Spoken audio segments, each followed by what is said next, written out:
कहा है ना राम जी ने, ये हम सबको कहा है।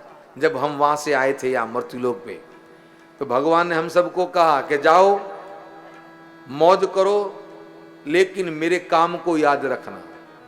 क्योंकि 84 लाख योनि में जब जीव कष्ट पाता है तो भगवान से कहता है कि एक बार आप हमें मनुष्य बनाए, मैं प्रभु आपका भजन करना चाहता हूं।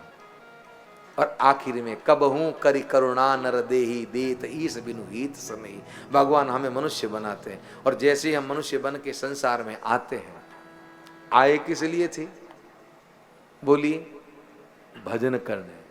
और करने क्या लगे? पता ही नहीं क्या कर रहे हैं, यही समझ में नहीं आ रहा। अब एक बात पूछूं आपको, बड़ी बड़ी विचित्र बात है सुरेश जी। एक संत गए बाजार में, एक दुकानदार बैठा था, तो उस दुकानदार को पूछा, भैया तुम क्या कर रहे हो? तो दुकानदार ने कहा, बाबा व्यापार कर रहा हूं। अच्छा, तो व्यापार क्यों कर रहे हो? कि व्यापार परिवार चलाने के लिए कर रहा हूं, पैसा कमाने के लिए। तो पैसा क्यों कमाते हो? कि परिवार चलाने के लिए। तो परिवार क्यों रखते हो?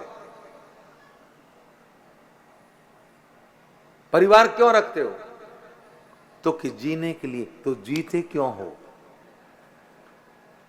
अब ये प्रश्न हम सबके सामने, हम जीते क्यों हैं? क्यों जीते हैं? इस संसार में आए किस लिए आए? ये हमारा जीवन किसका है? किसी को सोच ही नहीं रखता। उसी में लगे हुए हैं, पत्नी पुत्र पुत्री परिवार भाई बंधु रुपया व्यापार दुकान, बस इससे आगे कहीं ध्यान जाता ही नहीं है।